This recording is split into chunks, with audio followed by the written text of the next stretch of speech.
El golpe de Estado de Níger es el tercero que se da en la región del Sahel, pero si ampliamos la mirada hacia África Occidental, es el cuarto. Y si salimos un poco más de la región de África Occidental, es el quinto, después de el de Mali, de Chad, de Guinea y de Burkina Faso, pues ahora mismo está la situación que se está apreciando ahora mismo en el Sahel. Para empezar, vamos a dar un poco de contexto hablando de lo que es el Sahel para los que no saben lo que es. Pues el Sahel es una banda, ¿no?, semidesértica que cruza todo el continente africano, desde el Océano Atlántico hasta el Mar Rojo. Y cruza una serie de países que son, como pueden ver en el mapa, pues Mauritania, Mali, Burkina Faso, Níger, Nigeria, Chad, Sudán, Etiopía y Eritrea. Así que no vamos a extendernos sobre toda esa zona, vamos a enfocarnos sobre los tres países que están más o menos, digamos, en el foco de atención, que son Mali, Níger y Burkina Faso. Bueno, aquí pues es una zona, ¿no? La zona del Sahel es una zona que está muy conocida, digamos, por las cuestiones migratorias, sobre todo cuando se habla de la migración irregular que llega a Europa, y por la cuestión del terrorismo. Son los dos elementos que, digamos, hacen, ¿no?, la fama de la región del Sahel occidental. Entonces, como pueden ver aquí, Níger en esta configuración constituye uno de los puntos más importantes, ¿no? Una encrucijada clave en la cuestión migratoria, como pueden ver en el mapa eh, a a la izquierda, varios flujos migratorios pues convergen hacia la ciudad de Agadez, en particular en Níger, y después pues se difunden en otras partes del continente africano para realizar el salto, ¿no?, hacia Europa. Y el otro elemento del que estaba hablando pues es la presencia de grupos yihadistas y otro tipo de grupo armado, porque además de los grupos yihadistas existen otros grupos, las mafias que se lucran del tráfico de droga, del tráfico de armas y también del tráfico de personas, como la suele llamar la Unión Europea.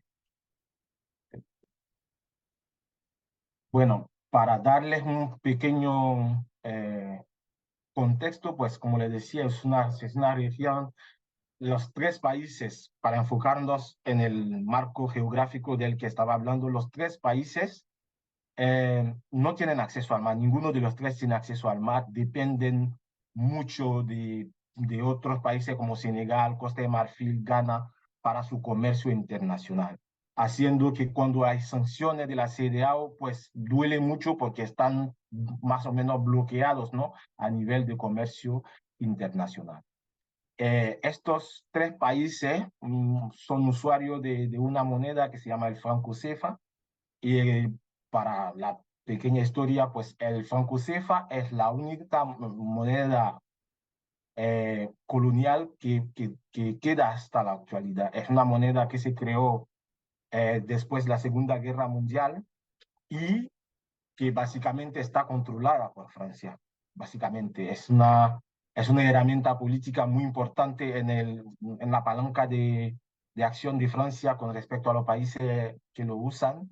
Actualmente 14 países africanos lo usan, hay 8 en la parte occidental y 6 en la parte de África Central. Estos países, digamos, tienen desde la independencia, ¿no?, desde 1960, la obligación de entregar la mitad el equivalente de la mitad de su PIB al tesoro francés por garantizar, ¿no?, la convertibilidad de esta moneda, y esto perjudica mucho las economías locales. ¿Por qué? Pues porque este hecho obliga, ¿no?, los bancos centrales a comprar básicamente divisas extranjeras para impedir una inflación. Y este elemento hace que los bancos comerciales no pueden prestar a los hogares para gastar, ¿no? Por ejemplo, es imposible en Costa de Marfil, o en Burkina Faso, en Níger o en Mali, que un banco preste fácilmente a un hogar para que pueda comprar una casa, un coche o cualquier, lo que sea, salvo si este hogar demuestra una solvabilidad a prueba de bomba, lo que no es el caso por la mayoría de la gente. Entonces, más o menos estos tres países tienen una población combinada en 2020 de más de 65 millones de personas. Bueno, ahí hay un índice de fecundidad muy alto que es de 5,69 hijos por mujer. Y es una de las regiones más jóvenes del mundo, con un promedio de edad que se ubica a los 16,23 años. También por todos los problemas que hay allí, pues la tasa de alfabetización es muy baja. Hay un elemento que quería resaltar en esta configuración, porque muchos de los jóvenes allí han atendido un tipo de educación, pero no es el que se toma en cuenta cuando se hacen las estadísticas, porque muchos de ellos saben leer y escribir el árabe, han asistido a clase en escuela islámica, pero eso no se toma en cuenta cuando se trata de estadística. De hecho, es uno de los elementos que crea, ¿no?, algo de frustración en los jóvenes y que es una fuente, ¿no?, de reclutamiento por los grupos yihadistas. Eh,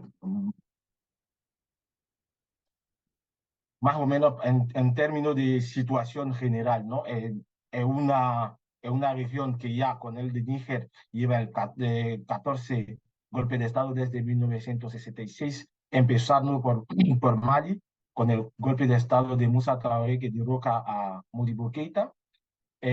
También la región conoció una guerra internacional entre Mali y Burkina Faso, bueno, dos, la de 1974 y la de Navidad 1985. Eso, estas dos guerras internacionales que opusieron Mali y Burkina Faso las dos veces.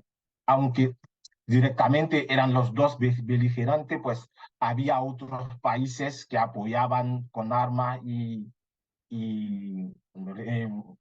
recursos financieros, sobre todo a Mali, como Costa de Marfil, por ejemplo, que tomaba partido en el conflicto en el bando maliense. Es una región también que sufre mucho las consecuencias del cambio climático, ¿no?, que se manifiesta por sequías e inundaciones. También desde 2002, 2003 más o menos, hay grupos islamistas que están allí y que sembran un poco el caos, ¿no?, en la región, haciendo que eh, muchas de las actividades económicas que se llevaba allí pues han desaparecido, porque el Sahel, la zona del Sahel era desde los años 20 del siglo XX, había una economía ya, una presencia, una economía turística, y la presencia de los grupos yihadistas pues han hecho huir, ¿no?, los turistas, y han hecho que todas las actividades alrededor del turismo que se daba allí pues desaparecieron. Uno de los elementos que más impactó la región no fue que se puso un final, ¿no?, al rally Paris-Dakar, que era uno de los acontecimientos más importantes que se llevaba en la región del Sahel-Sahara. Y el cuarto elemento es el del secesionismo, del independentismo, dependiendo de cómo uno se enfoca. Básicamente que la obra de los tuaregs, que son una población berebere que vive en el norte de Mali y Níger. Como pueden ver ahí en la ilustración, pues hubo cuatro, ¿no?, movimiento, rebelión armada de los Tuareg, movimiento independentista Tuareg, la de 1963, la de 1990, de 2007, y la más importante, la de 2012. Bueno, como estaba diciendo, pues hay una presencia de grupos yihadistas en la región, y esta presencia se puede dividir en dos grupos. El primero, los grupos afiliados a Al-Qaeda, y en segundo lugar, los que están afiliados al Estado Islámico. Estos grupos, además de luchar contra las fuerzas gubernamentales e internacionales que están ahí, luchan entre sí, creando aún más caos y destrucción. Y el tercer grupo que pueden ver ahí son básicamente los tuaregs, que aparecen en naranja o rosa aquí en el mapa a la izquierda. Entonces, en el caso de Mali y Burkina Faso, hay, son básicamente el JNIM o GESIM, según la terminología francesa, y, como les decía, el Estado Islámico. Pero Níger tiene dos problemas, además de Mali y Burkina Faso, porque Níger está ubicado, ¿cómo se llama?, entre dos focos de yihadismo. El primero, que está el de la región de las tres fronteras o del Iptako-Burma, aquí, y el segundo, que es el yihadismo que se lleva a cabo en la cuenca del lago Chad, el de, el de Boko Haram. Entonces, esto hace que, a diferencia de Mali y Burkina, que están, digamos, con un solo frente, pues Níger está en dos. Hay la parte al norte de Nigeria, la parte de Chad también, toda esa zona de Camerún, que está ocupado más o menos por Boko Haram, y los otros, la región del Iptako-Burma. Entonces, vamos a verlo más adelante. Entonces, para seguir, como le estaba diciendo, pues la región es una zona de tránsito y de origen de migrantes irregulares que llegan a Europa. Como pueden ver aquí, hay Níger otra vez, es un elemento muy importante, pero lo voy a desarrollar más adelante. Y otra cosa que a veces no se dice es que las rutas migratorias actuales no son tan actuales, porque ya en en el pasado, desde la Edad Media, principios de la Edad Media, pues se había abierto una serie, ¿no?, de caminos por un comercio que vinculaba a África del Norte o el mundo árabe a la África subsahariana, que se llamaba el comercio eh, transsahariano. Entonces, estas rutas migratorias actuales, pues son estas rutas antiguas que se han actualizado, porque como ven, es un desierto, el Sahara, y hay una serie de oasis que hay que usar para llegar, cruzarlo sano y salvo. Entonces, todas esas rutas no son nada nuevo. Cortarla es un poco complicado, sobre todo por la situación de seguridad, pero son cosas que aparecen en mapas medievales. Así que más o menos todo el mundo, cualquier persona sabiendo leer un mapa, pues podría ubicar más o menos los diferentes pasos de la ruta migratoria. Entonces, para enfocarnos principalmente en el caso de Níger, pues vamos a hablar un poco de la situación política desde el comienzo, desde la independencia. Pues el padre de la independencia nigerina es Amani Diori. Amani Diori, como pueden ver aquí, fue...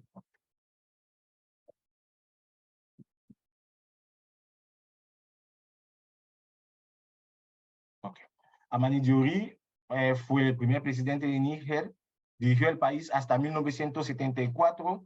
¿Por qué? Pues un elemento muy importante que también va a aparecer, pienso que por alguien que ha seguido un poco la cuestión nigerina le va a sonar, ¿no? Es la cuestión del uranio. El uranio, Francia empezó a explotar el uranio de Níger a partir del 71, más o menos. Aunque en 56 es cuando empezaron a buscar el uranio en Níger. A partir de 71, pues Francia empieza verdaderamente a explotar ese recurso. Y el presidente Diori decidió que la parte de esta ganancia que recaía entre la mano del Estado nigerina era demasiado baja, y decidió intentar negociar con Francia que se suba un poco la cuota, ¿no?, de Níger en la explotación de este recurso. Bueno, no sé si está vinculado o no, pero unos meses después, Sincuche, pues le tumbaba. Y ahí se olvidaron de lo que era subir la cuota de Níger en la explotación del uranio. Después, Sincuche lideró a Níger, digamos, aquí tenemos el primer golpe de Estado, en 74, lideró, perdón, a Níger hasta, perdón, hasta 1987, cuando murió, pues le sucedió otro militar que Ali Seibu. Ali Seibu ha estado en el poder como encabezando la junta militar hasta 89, después organizó una elección que ganó y hasta 1993, cuando dejó el poder a un gobierno civil. Perdón que voy a... Okay. Cuando dejó el poder a un gobierno civil, el de Bahman Usman, que lideró el país hasta 96, después de sufrir otro golpe de Estado por parte de Ibrahim Bari Maina Sara. Ibrahim Maina Sara estaba en el poder hasta 99, después él también sufrió otro golpe de Estado, pero normalmente no se suele diferenciar porque es como un golpe de Estado dentro de otro, así que se suele ver como una continuidad, ¿no? Del golpe de Estado de 96. Y ahí Malam Wanke, perdón, Malam Wanke decidió solo quedarse unos meses, el tiempo de organizar unas elecciones y que un civil volviera a coger el poder en Níger.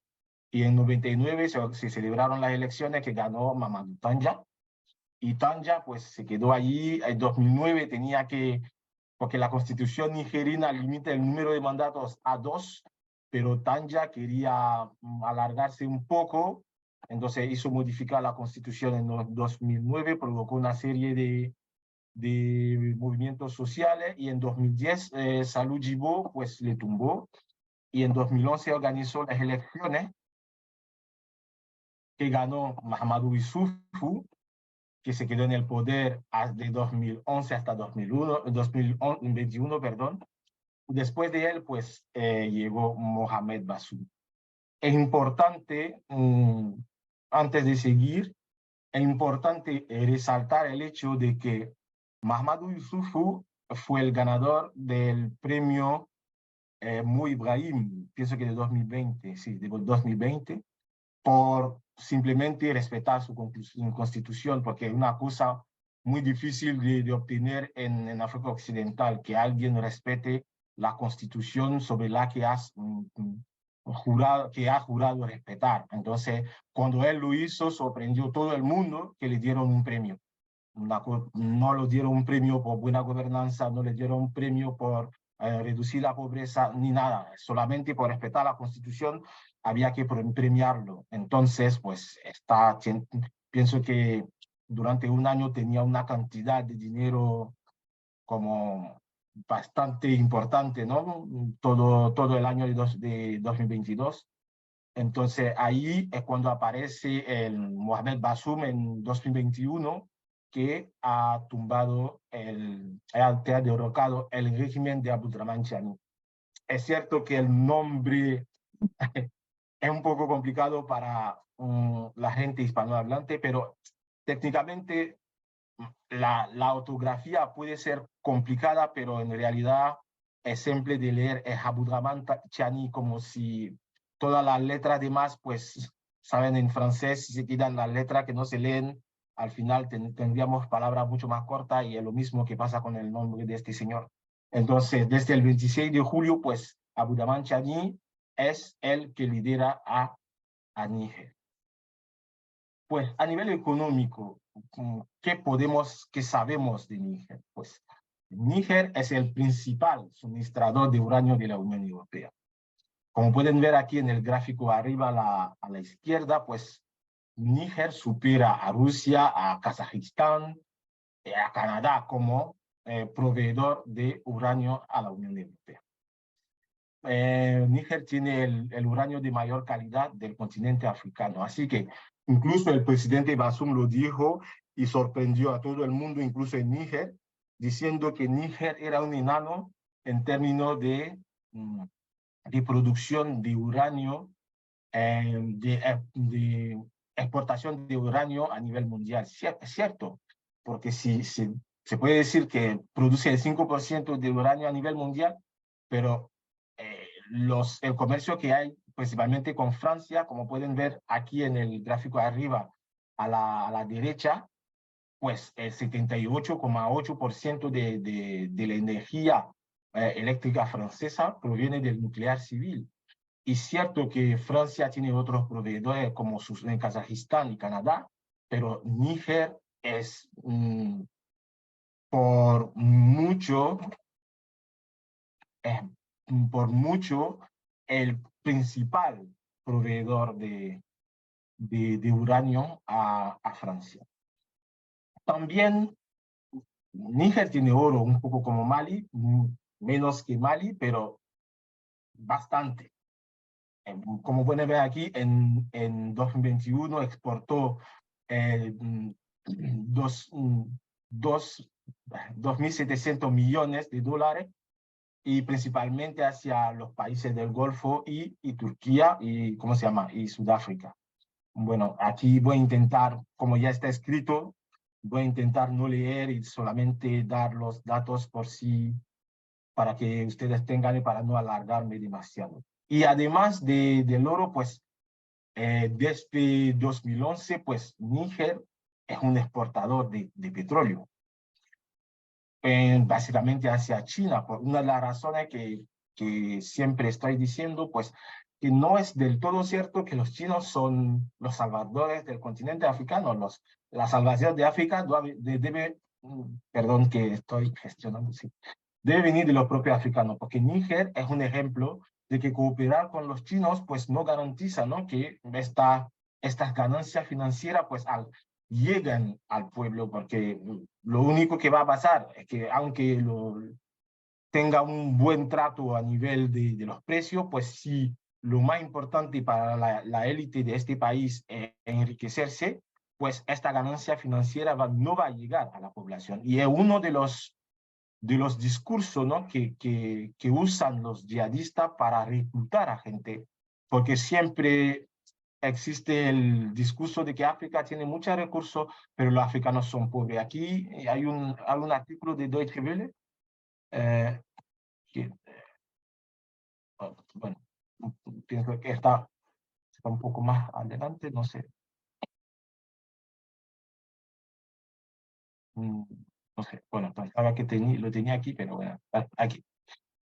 Y hay abajo a la izquierda pueden ver un artículo de Deutsche Welle que decía, ¿no?, Níger rico, nigerinos pobres, ¿no?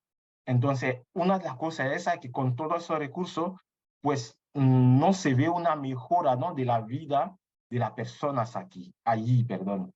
Entonces, ya sea cuál sea el socio comercial de los países, mientras la élite política no usa esos recursos, ¿no?, como medios para, para aliviar, ¿no?, el sufrimiento, para permitir una mejora del nivel de vida de la gente, pues se van a quedar igual.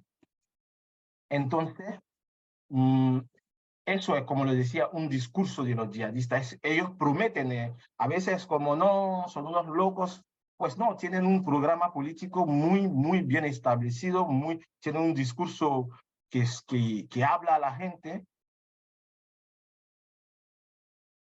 tienen un discurso que habla a la gente y que hace que pueden ganar el favor de parte de la población nigeriana, usando, por ejemplo, el ejemplo de la monarquía del Golfo, diciendo ellos también están en una situación casi igual que los países africanos, pero gestionan mejor los recursos básicamente gracias al Islam político que practican, y esto hace que hay una bajada, ¿no?, del nivel de pobreza, y y ese discurso no toca la fibra sensible de parte de la población que se alista ahí. Es cierto que hay otras razones, pero una de las razones es esa. La mala gobernanza tiene un papel muy importante, ¿no? A la hora de abastecer o de reclutar, ¿no? los yihadistas. Aquí vamos a hablar un poco de los intereses, porque mucho se dice y a mí me gusta un poco aclarar, ubicar un poco cada uno de los actores que están involucrados allí, para que se vea. No, aquí tenemos a Francia, que es, digamos, el actor principal, ¿no? de esta contienda. Francia, pues, tiene un pasado colonial con Níger. Y a contrario de lo que ha pasado con Mali y Burkina Faso, Níger siempre, digamos, ha sido más o menos el buen alumno, ¿no? de la France-Afrique. No sé si he hablado del concepto de France-Afrique. Bueno, el concepto de France-Afrique, para resumirlo rápidamente, el concepto de France-Afrique es una política, una política de depredación que ha mantenido Francia con sus antiguas colonias de África, no solamente porque hay otras que no fueron sus colonias que entraron después en este sistema, no sé por qué, pues bueno, ellos lo sabrán, y que mantienen, ¿no? una cierta relación de dominación con respecto a Francia, como estaba hablando en el marco de Franco-Cefa. El Franco-Cefa es uno de los pilares de esta France-Afrique. ¿Por qué? Pues ahí, como siempre lo digo, no hay tres pilares. Hay la moneda, que expliqué al principio de esa charla. Después viene la fuerza militar, que mantiene a raya, ¿no? los líderes africanos. Cuando uno intenta un poco salirse de la influencia francesa, normalmente el ejército aparece para quitarlo del medio y poner allí, perdón, uno que más o menos se alinea con estos intereses. Eh, los intereses son de son muchos, ¿no? De muchos niveles. En el caso de Níger, por ejemplo, el suministro a nivel energético, Níger, como ven otra vez el mismo gráfico, Níger asegura, ¿no? una energía barata, Francia. Entonces, cualquier persona que se va un poco a meter en una situación donde puede peligrar, ¿no? este suministro de uranio, pues normalmente acaba mal. Es cierto que se puede decir muchas cosas de Mamadou Tanja, el, el Mamadou Tanja que estaba en el poder entre 99 y 2010, pero fue el primero a abrir, ¿no? la explotación del uranio a compañías que no eran francesas, a compañías chinas. Lo vamos a ver más adelante. Pero eso también, bueno, además de lo de mantenerse en el poder, bueno, se presenta, ¿no? como una de las razones que hizo que Francia tuvo la idea de derrocarlo. Entonces, ¿cómo se llama? Esto, porque hay un patrón. Cada vez que uno va un poco en contra de los intereses, normalmente le pasa algo que no es del todo bien. O sea, le derrocan simplemente o puede incluso perder la vida en el proceso de derrocamiento. Y otro elemento que hace de Níger un país muy estratégico y que puede justificar, ¿no? el enfado actual de los franceses es que Níger se ha convertido en, digamos, el último bastión, ¿no? francés en el Sahel occidental. Si vamos un poco más allá, pues tenemos todavía Chad, donde Idriss Déby, Déby, ¿no? el hijo, es uno de los fieles, ¿no? de Francia, pero Níger era el país donde Francia había decidido trasladar sus tropas después de haber sido echado de Burkina Faso y de Mali. Entonces, un giro, ¿no?, de esta junta militar contra los intereses franceses y los militares de Níger deciden echar a los franceses, cosa que de momento no han dicho. Hay mucha especulación, pero de momento no se ha dicho. Es que, de hecho, hay mucho más especulaciones que hechos reales acerca de las acciones de la junta militar. Como lo estaba diciendo, tal vez era un grupo de personas que solamente querían coger el poder y le están prestando más intenciones de lo que realmente son, porque apenas habían cogido el poder, que ya se especulaba que entraba Wagner, que Rusia y qué tal. Ellos de momento no han dicho nada. Es que lo único que hicieron es coger el poder. Ni siquiera han anunciado que iban a romper los lazos.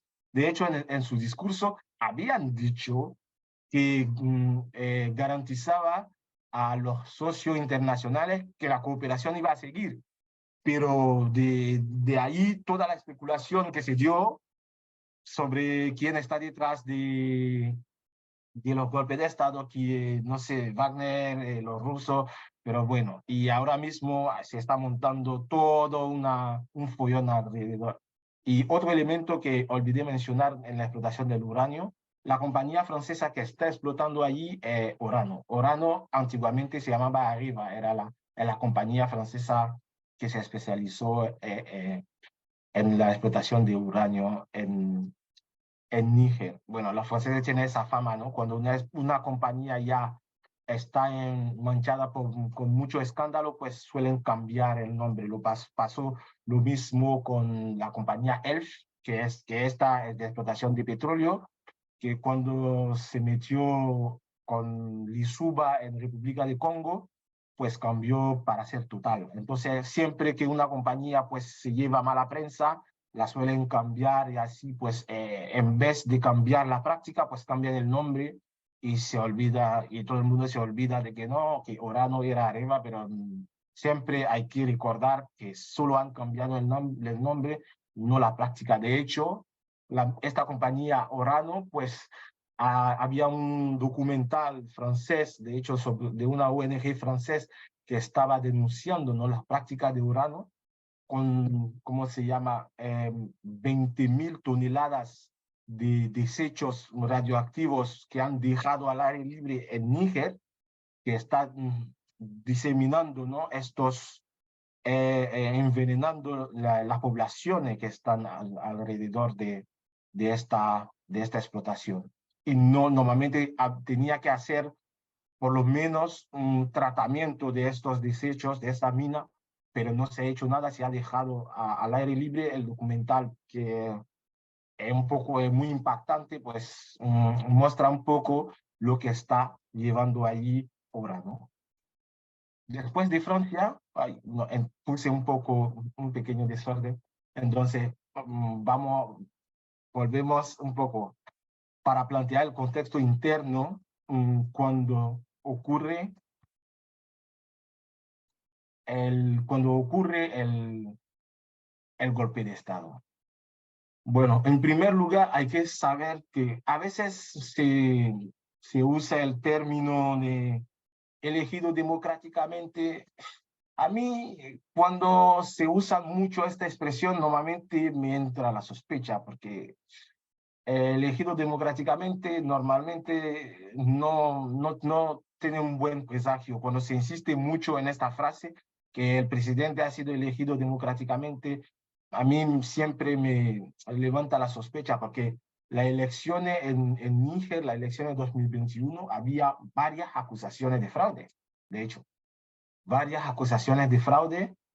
La elección de Bazoum, lo vamos a ver un poco más adelante, no estaba del todo como muy aceptada como legítima a nivel de la corrupción, según Transparency International.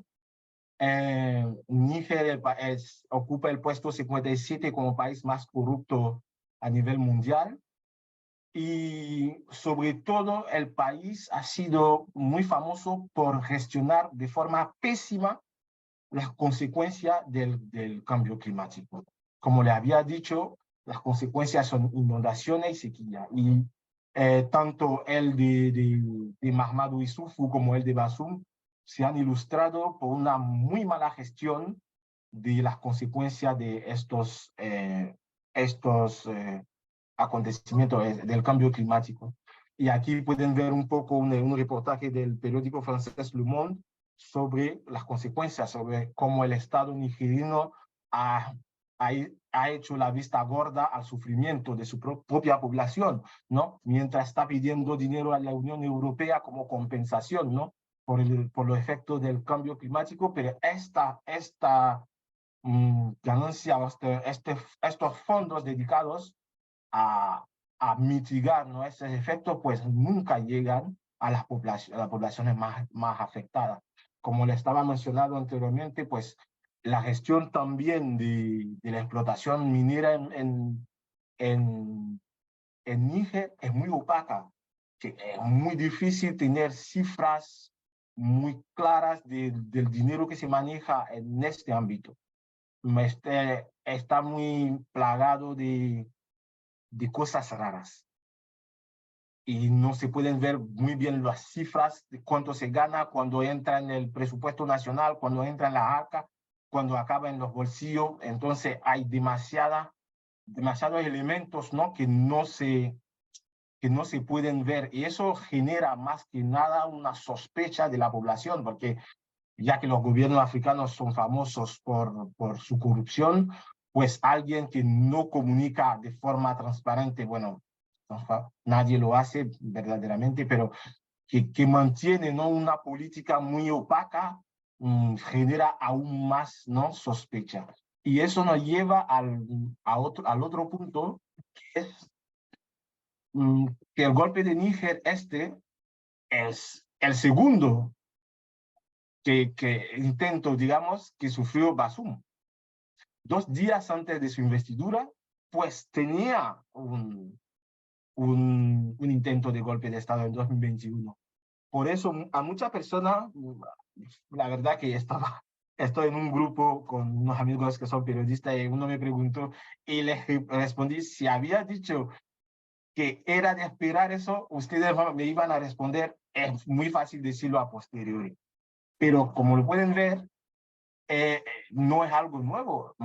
Mahamadou Issoufou había escapado a 2 intentos, 2 días de tomar el poder, ser investido presidente de Níger, pues el propio Bazoum escapó de un intento de golpe de Estado, hizo una purga muy brutal del ejército, pero muy brutal, reduciendo drásticamente el carácter, la efectividad, no sé si la efectividad se dice, como la eficiencia, ¿no?, de la fuerza nigerina, que era una de las más, digamos, profesionales en la región.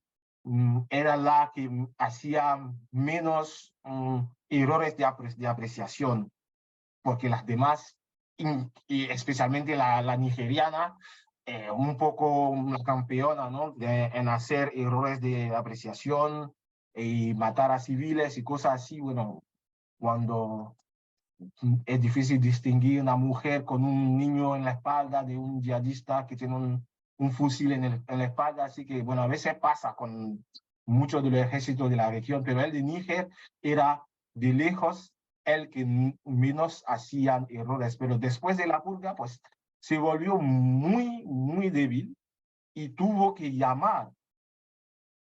hacer un llamamiento a la fuerza internacional para que ayudara al ejército purgado a poder resistir al avance de los yihadistas.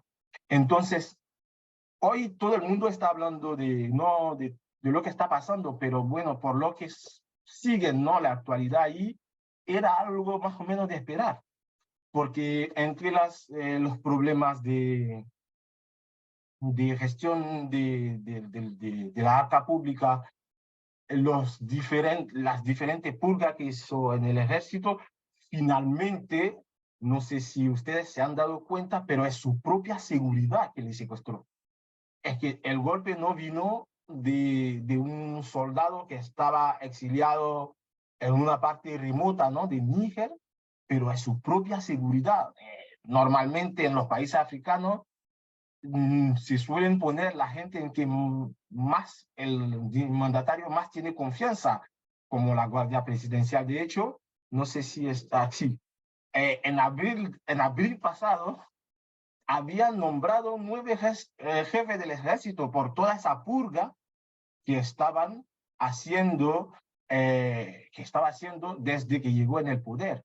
Entonces, es una situación que sorprende los que nos prestaban atención, pero había más o menos que esperar. A mí personalmente me sorprendió sobre todo el contexto, porque estos golpes de Estado se suelen dar en un concepto, en un contexto de protesta generalizada, un poco como pasó en Burkina Faso, en Mali, en la República de Guinea. Eso es el contexto en el que se suele dar estos golpes de Estado, pero el de Níger, la verdad, que no me lo esperaba, porque no había, ¿no?, este marco que normalmente precede, ¿no?, los golpes de Estado. De hecho, si ustedes miran las imágenes, los primeros en manifestar fueron los partidarios del propio Bazoum, no fueron la gente que protestaba, digamos, hace 2 años. Ellos salieron a la calle a protestar en apoyo a la Junta cuando la Junta denunció, ¿no?, un aterrizaje de una aeronave francés en el aeropuerto de Niamey, mientras ellos habían cerrado el espacio aéreo. Es cuando la gente empezó a decir, tal vez, pues son gente que podemos apoyar, porque, como decir, se sale un poco del patrón recurrente que suele ocurrir en el continente africano.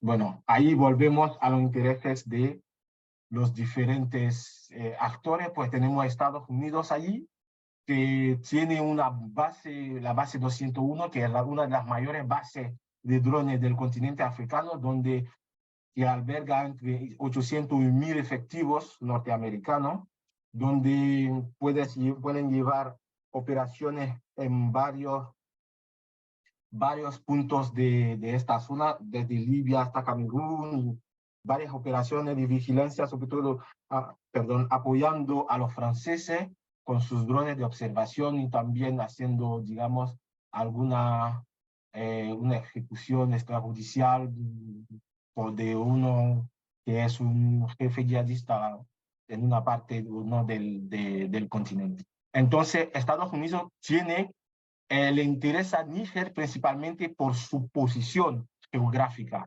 Está, digamos, en el centro, ¿no?, de esta región del Sahel. Por eso algunos expertos, ¿no?, cuando dividen, dicen Sahel occidental, Sahel central y Sahel oriental.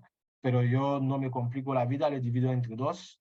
La parte de Sahel ubicada en África Occidental, pues el Sahel occidental, y la otra parte es el Sahel oriental. Pero muchos a veces, si escuchan a algunos expertos o leen alguna documentación, va a ver que le dividen en 3, pero yo, como les decía desde el principio, es mi percepción de la cosa, entonces vamos a seguir mi metodología. Entonces, eso. Níger también fue uno de los escenarios, ¿no?, más mortíferos por el ejército norteamericano desde Somalia en el continente africano. No estoy hablando de otras partes del mundo. En el continente africano, Níger fue el escenario donde más soldados americanos murieron después de Somalia en 1992, de lo que se llama la emboscada de Tongo Tongo. Pues fue una emboscada donde los yihadistas asaltaron a un convoy conjunto del ejército nigerino y de la Fuerza Especial norteamericana. Perdieron a 4 soldados e hicieron mucha investigación para saber lo que había pasado, cómo había podido ocurrir, por qué han muerto los 4. Y de hecho, Estados Unidos estaba a punto de salir del Sahel. No sé, para los que siguen un poco el tema, ¿no?, durante la época de Donald Trump, quería salir a raíz de esta emboscada. Entonces se habla mucho de Wagner, pero entre los 800 y los 1000 efectivos norteamericanos que están allí, hay los contratos, ¿no? Ahí no se habla de mercenario, pero se habla de contratos. Son básicamente la misma cosa, pero son del bando del bien. Entonces, ellos no son mercenarios, pero son contratos. Entonces, a raíz de ese acontecimiento, Estados Unidos redujo su presencia de soldados americanos y llenó el vacío con contratos. Como decía, es diferente cuando eres del bando equivocado, eres un mercenario, pero cuando estás de Estados Unidos, eres un contrato. Entonces, hablando de la Unión Europea, como le había dicho, pues tiene un interés particular, ¿no? En parar la migración irregular. Níger fue uno de los mayores, digamos, aliados, ¿no? De la Unión Europea a este respecto. Bueno, Mauritania también, pero Níger, porque Níger ya tenía unos vínculos internacionales previos que no dudó en pisar, ¿no? Por cumplir o por complacer a la Unión Europea. Como pueden ver aquí, como lo puse aquí, en 2015 y 2020, pues Níger hizo una serie de reformas de su legislación para impedir, ¿no? El paso de migrantes. Mientras, desde 79, pues se había comprometido en el marco de la zona de libre movimiento de la CEDEAO a no poner trabas en el movimiento de personas, pero se negó a ¿cómo se dice? Sus compromisos ante su compañero de la CEDEAO, ante los demás Estados miembros de la CEDEAO para complacer, ¿no? A la Unión Europea y seguir beneficiando de los fondos europeos. Es importante también resaltar que Níger no se ha convertido en un punto clave de la migración irregular de la noche a la mañana, pues hubo un acontecimiento que fue la destrucción literal por parte de la OTAN de Libia. Esto hizo que Libia se convirtiera, ¿no? en una autopista para la migración irregular y que Níger de paso se convierta en una encrucijada clave para que se pueda llegar, ¿no? los migrantes hacia Libia y después hacer el salto hacia Europa. Así que y ya en 2011 pues se decide encargarse a Gaddafi, no pensaron en las consecuencias y después, bueno, una cosa llevando a la otra, pues tenemos a Níger que estaba muy contento de beneficiarse de los fondos europeos para bloquear a los migrantes. Una de estas inversiones, ¿no? de la Unión Europea en Níger se denomina EUCAP Sahel, como pueden ver arriba a la derecha. La EUCAP Sahel es una operación policial de formación de los cuerpos de seguridad de Níger, ¿no? Estos cuerpos de seguridad que tiene como principal propósito bloquear al paso de migrantes. Básicamente benefician más o menos de 72 millones de euros cada 2 años para la formación, brindar los equipos de comunicación de los vehículos y todo eso para ser muy eficiente en su labor. Entonces, ese es más o menos el interés que tiene la Unión Europea en Níger. Eso comprende España, porque a España no le interesa el uranio, ni el oro, ni nada. Es lo que le interesa es que se bloqueen los migrantes. Entonces, eso es donde se enmarca un poco España dentro de los actores que están involucrados en la situación actual de Níger. Saliendo del mundo occidental, pues llegamos a China. Pues China es ahí uno de los socios que está ganando peso en la economía nigerina. Como pueden ver aquí, las inversiones chinas en 2020 era 2,6 mil millones de dólares. Como China intenta cada vez más ganar peso en en Níger. Como le había dicho, desde el presidente Mamadou Tandja, pues empezaron poco a poco en entrar con el uranio, después con el petróleo. El petróleo básicamente son ellos que lo llevan, ¿no? Que llevan la producción. Hay un artículo de Times of India que lo explica muy bien cómo las inversiones chinas en ¿cómo se llama? En Níger. Y aquí, como lo pueden ver, ¿no? La producción de oro también, donde intentan tener, mientras los mayores compradores son Sudáfrica, Emiratos y Turquía. Entonces, dudé en poner a Turquía, pero Turquía, la verdad que no es un actor, a pesar de que Níger intentó diversificar sus socios orientándose hacia Turquía. Turquía no ha mostrado un interés, ¿no? de involucrarse en Níger como para hacer una alternativa a Francia. Así que no puse a Turquía porque lo que le interesa a Turquía es Libia, no es Níger como tal. Entonces vamos hacia el último del que todo el mundo está hablando, pero que en realidad de momento no ha hecho un movimiento claro hacia Níger, en Rusia. Pues como le estaba, lo puse ahí, son pura especulación hasta la fecha, porque no hay evidencia empírica, ¿no? De,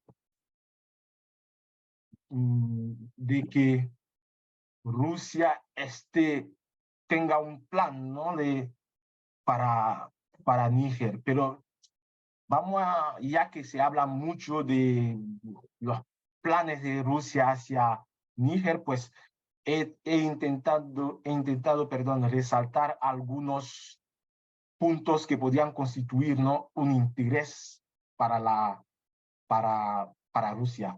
Aquí pueden ver que ya que Níger exporta uranio, pues, y que Rusia tiene una de las mayores compañías, ¿no? de nuclear civil en el mundo, que es Rosatom, pues eso podría ser, Níger podría ser una fuente de abastecimiento de Rosatom para sus mercados africanos que ven aquí en el mapa a la derecha. Como pueden ver aquí, incluso el Nigeria, que Nigeria tiene un programa, un plan para un nuclear civil con Rosatom, también Argelia, muchos países. Entonces, Níger podría constituir, ¿no? esta fuente de combustible para Rosatom en el continente africano.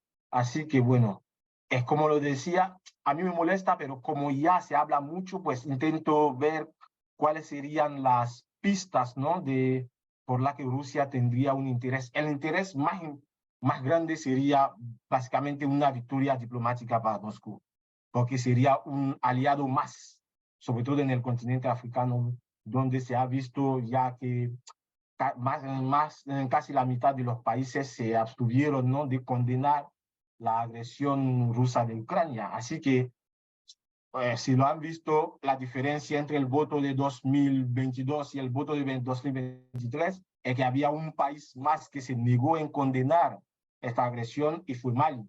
Entonces, pues al entrar en Níger, puede que Níger decida no condenar o abstenerse de condenar la, la agresión rusa de Ucrania y de esta forma no mostrar al mundo que no está tan aislado como se pensaba, ¿no? Pero bueno, como lo decía, o Wagner, que puede ampliar, ¿no? su margen económico. Wagner está en Sudán, en la explotación del oro allí. Entonces, Wagner también podría pues, ser un elemento, ¿no? que entraría en Níger. He visto a Wassim Nasr, que es el experto en la materia cuando se trata de la cadena francesa France 24, haciendo mucha especulación sobre el viaje de una delegación nigerina a Mali, como si ellos iban a pedir la entrada rápida de Wagner en el país, pero bueno, de momento es demasiado pronto y demasiado, no está muy clara las cosas, así que no me quiero avanzar. No soy partidario de riesgo, prefiero antes de pronunciarme, pues tener las cosas bastante claras y de ahí, pues, dar mi opinión con hechos factibles, pero especular mucho no es del todo lo mío. Lo siento si eso, ¿cómo decirlo? Eh, no parece muy interesante para otros, pero no me gusta mucho especular, decir está pasando cosas y en la realidad es totalmente lo opuesto que está ocurriendo. Así que es temprano, de momento estamos solamente indagando algunas pistas, sobre todo a la pista rusa, para ver cómo se va a desarrollar las cosas y espero que se podrá en un futuro no muy lejano, pues saber desentrañar, ¿no? Las cosas y saber muy bien dónde van los tiros. Eh, bueno, ¿cuál fue la reacción internacional al golpe? Como lo decía al principio, pues podría haber sido, no sé, un grupo de militares que estaba enfadado por las purgas que estaba llevando a cabo Basum y decidieron quitarlo de en medio sin cambiar nada al sistema. Pero las cosas se está volviendo, se le está escapando de la mano y ya creo que estarán obligados a elegir bando. Y allí sería muy difícil que retrocedan, porque conociendo a Basum, lo que hizo con los anteriores militares que intentaron el golpe de Estado, no doy por sentado que su seguridad va a ser garantizada si deciden hacer un gesto de buena voluntad y, y retroceder devolviéndole el poder. Así que yo no lo veo muy claro, esta postura. Entonces, creo que una situación que se hubiera podido solucionar de forma diplomática, pues se está viendo demasiado de la mano. Porque uno de los elementos que a mí me chocó fue, tenía que haber puesto las imágenes en el PowerPoint, pero olvidé, fue con la disposición, los soldados que declararon el golpe de Estado. Cuando ven la imagen en Mali y en Burkina Faso, son jóvenes, a veces con las armas, con pasamontaña, se ven que son hombres del terreno que hacen el golpe de Estado. En Níger eran oficiales del alto mando del ejército nigerino. Y eso me impactó mucho porque el alto mando es generalmente muy politizado. Así que la verdad yo no tenía mucha confianza en ellos, no estaba seguro si ellos, la verdad, y se iban incluso a alinear con Mali y Burkina Faso. Pero como lo decía, pues la reacción de la CEDEAO, de Francia y la comunidad internacional en general hizo que ellos, pienso que se asustaron y empezaron a dar señales que habían intentado no dar al principio cuando tomaron el poder. Así que me parece un poco, ha sido demasiado precipitado. De hecho, están sacando a ciudadanos extranjeros del país, cosa que no ha sucedido ni en Burkina Faso, ni en Mali, ni en Guinea, ni en Chad. Entonces, como las cosas van demasiado rápido desde mi entender, desde mi punto de vista, y me pierdo un poco.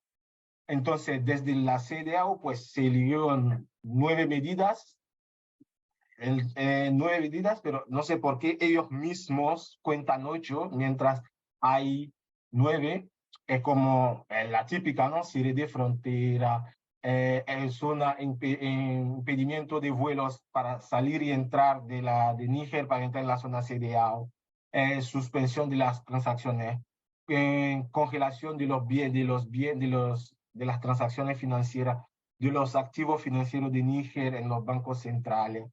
Bueno, suspensión de la asistencia financiera y prohibición de viajar. Eso es lo básico, ¿no? Pero una de las cosas que más llama la atención, y yo no sé por qué, si es una cosa que pasa a menudo, es que dicen, han dado un ultimátum para liberar al presidente Bazoum de 7 días, y ya estamos en el tercer día del ultimátum. Entonces vamos a ver lo que pasa cuando termina este ultimátum, si va a haber una intervención de la CEDEAO, si no, pues eh, serán solo pocos días a esperar, no va a ser mucho. El ultimátum acaba en 4 días, podemos esperar hasta ahí, no nos va a matar la tensión. Pero pues entre eso, pues hay evacuaciones de personal, de ciudadanos extranjeros del país, lo que no sube la tensión y hace más inminente, ¿no? ¿Cómo se llama? La, la eventualidad de una intervención militar de la CEDEAO respaldada por Francia. No se sabe muy bien. Bueno, eso lo vamos a ver más adelante. Bueno, aquí pueden ver que la Unión Europea siguió las sanciones, España también, Francia, es que es lo típico, ¿no? De los golpes de Estado, sobre todo cuando eso toma a Francia un poco por sorpresa, y eso es uno de los elementos que a mí me choca, porque muestra un fallo enorme en la inteligencia, en los servicios de inteligencia franceses. Es que cómo ha sido posible que la Guardia Presidencial pueda fomentar un golpe de Estado sin que los franceses, que ahí tienen interés a que se mantenga el poder Bazoum, no se enterasen. Es que a mí eso me está dando dolores de cabeza, de verdad, porque lo mismo pasó con IBK en Mali, es que le sorprendió de repente, ¡pum! Había saltado IBK y es como, no habíamos visto venir el golpe. El de Burkina Faso era mucho más previsible, pero bueno, el de Níger cogió a todo el mundo por sorpresa, todo el mundo. De repente, ¡puf! La Guardia Presidencial ha secuestrado al presidente.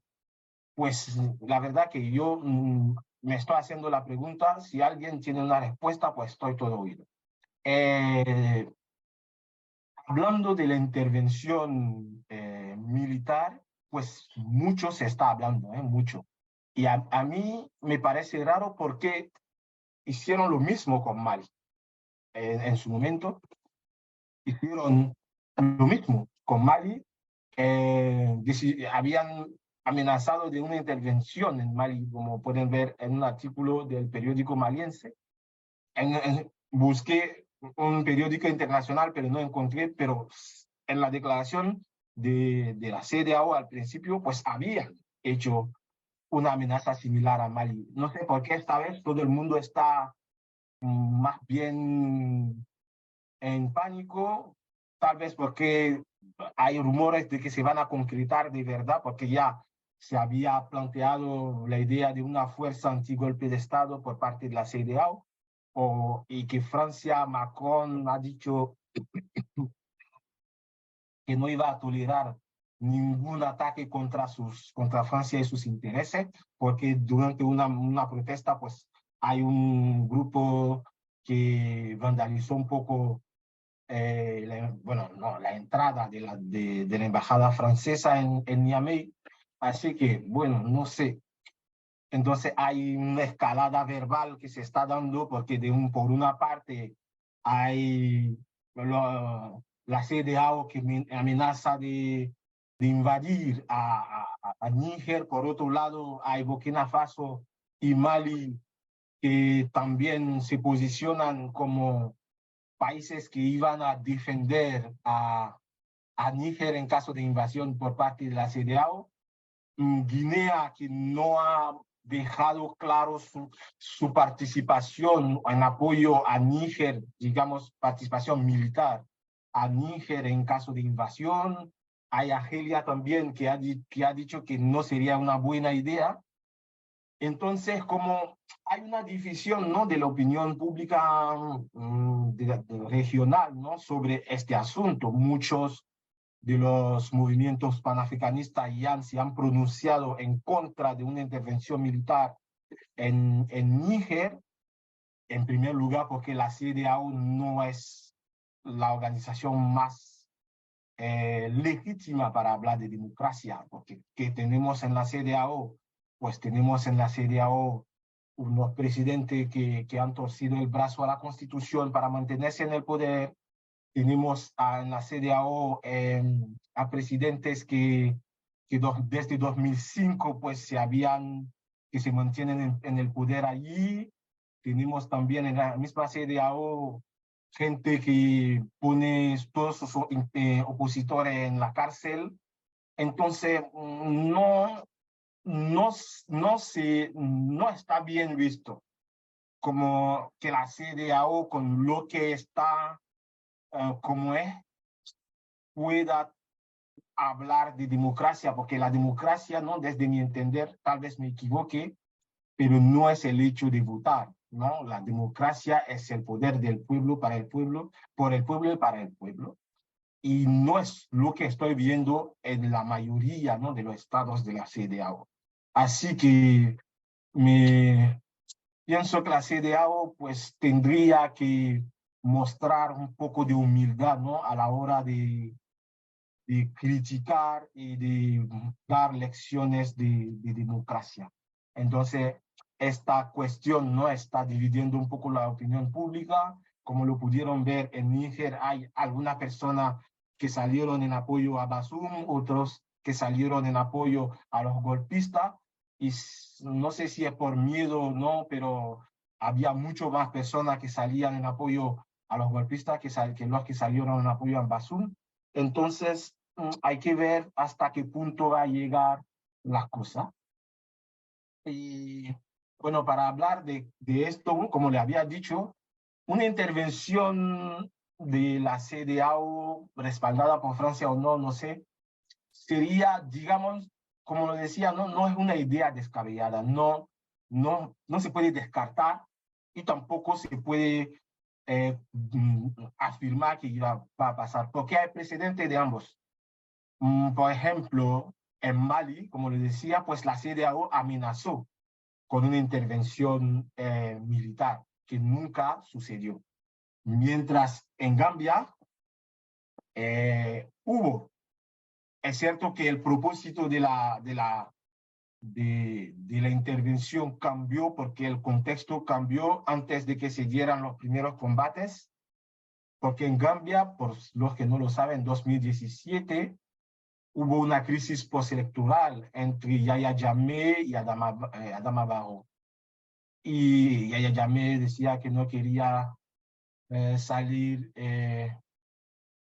dejar el poder, y Adama Barrow, cada uno diciendo, no sé, lo típico, ¿no? La típica crisis postelectoral africana. Y la CEDEAO decidió, pues, montar una coalición para invadir a Gambia. Gambia es un pequeño país que está en Senegal, así fácil de invadir. Entonces Yahya Jammeh intentó resistir un poco, pero al final pues prefirió irse antes de que se dieran los primeros combates. Pero aún así las tropas de la CEDEAO liderada por Senegal y Nigeria estaban en la frontera de Gambia listos y de hecho entraron allí después de la huida de Yahya Jammeh como para mantener la seguridad y la tranquilidad del nuevo presidente, evitar que haya un golpe de Estado, que se diera un golpe de Estado o una situación de tensión. Y otro elemento que yo veo que va a ser un poco difícil, ¿no? Una intervención de la CEDEAO y respaldada, digamos, por Francia o no, es el coste político que eso va a suponer. Como le había dicho, muchos en la región de África Occidental ya no creen en la CEDEAO porque, como le había dicho, es una organización que no tiene legitimidad para muchos para hablar de democracia. Entonces, entrar en guerra a nombre de la democracia, mientras los que van a entrar en guerra no son demócratas, es un poco hipócrita, digámoslo así. Entonces, el coste político podría ser más desestabilización de la región con movimientos sociales, pero más aún los grandes ganadores de esto iban a ser los yihadistas. Como se ve aquí en el mapa abajo a la izquierda, Níger está entre dos focos importantes de yihadismo por su zona oriental está Boko Haram y por su zona occidental están el JISIM, el grupo de apoyo al Islam y a los musulmanes, y también el IGS, que es el Estado Islámico en el Gran Sahara. Entonces, un conflicto armado en Níger supone, primero, un debilitamiento, una distracción de la Fuerza Armada nigerina luchando en lugar de los yihadistas contra la fuerza de la CEDEAO. Y los yihadistas no hay mejor momento para ellos para expandir su influencia. Además, una guerra supone llegada de armas, de municiones y materiales bélicos. Y si algo nos ha enseñado estas últimas décadas, es que cualquier conflicto que ocurre en la región, pues ellos sacan provechos y avanzan. Como le había dicho, el conflicto de Libia, bueno, antes de eso, el conflicto de Argelia, de ahí salieron y bajaron hasta Mali y después se expandieron en toda la zona. La rebelión Tuareg de 2007 también le permitió expandir su zona de control. La intervención en Libia le permitió fortalecerse. La intervención francesa les permitió ampliar su territorio. Tenía que haber puesto también las diferentes imágenes, ¿no?, de la expansión yihadista desde 2013 hasta hoy. Pero expandieron su territorio a raíz de la intervención internacional en el Sahel. Así que una intervención allí seguramente les va a permitir expandir su influencia o su acción más allá, digamos, de la zona del Sahel, muy en profundidad en los países costeros, que ya sufren la parte de la piratería. Imagínense si llegan los yihadistas, pues a ver cómo va a pasar las cosas. Así que más o menos esa es lo que yo veo. Me puedo equivocar, por eso le decía, no me gusta mucho especular, pero el coste político de una intervención militar en Níger para tumbar a la Junta sería muy caro. Así que bueno, para cerrar, podemos decir que el Sahel en general juega un papel para los diferentes actores diferentes, para la Unión Europea especialmente, en términos de migración, y España en este ámbito tiene este interés. Estados Unidos, como lo había dicho, está interesado en Níger por su situación geográfica, Francia por los recursos, además de la situación, China ¿no?, que es un país que ya está interesado en tener recursos y ganar influencia a nivel africano. Y bueno, Níger, como decía, ¿no?, es un país que se ubica a la confluencia de muchos intereses. Ahora mismo se presta una intención a Wagner, aunque no se ha visto, ¿no?, de forma empírica, ¿no?, una declaración de Wagner o una declaración de la Junta Militar nigerina hacia Rusia, pero bueno, de momento hay mucha especulación, hay que tomarlo en cuenta, pero bueno, así es como lo veo yo. Y también, pues, podría decir que yo pienso que es probable, incluso posible, que haya una intervención de Francia y de la CEDEAO a raíz del ultimátum que se ha dado a la Junta Militar, pero la gran incógnita es si están dispuestos a pagar los costes políticos que ya he mencionado anteriormente. Y que finalmente, desde mi punto de vista, los grandes vencedores de esto pues van a ser obviamente los yihadistas como ha pasado en esta última década. Y aquí, pues antes de terminar, les quería sugerir unas personas que pueden seguir también para tener informaciones adicionales sobre la situación en Níger. Uno es Rahman Idrissa, con quien colaboré para mi obra, para la obra colectiva que coordiné, que se llama Guerra y Paz en África. Otra es Nyagale Bakayoko, que es francesa, que más bien pueden seguir en medio francés también y anglófono. Los dos más bien intervienen en francés y en inglés.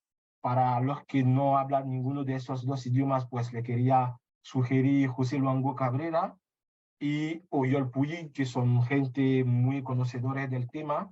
Oyol Puy, los dos coincidimos en algunas conferencias en Casa África. Entonces, pues ahí pues quería dejar porque ya me alargué demasiado, si hay algunas preguntas y algunas reflexiones que me querían hacer, pues, pues estoy todo oído. Muchas gracias por su atención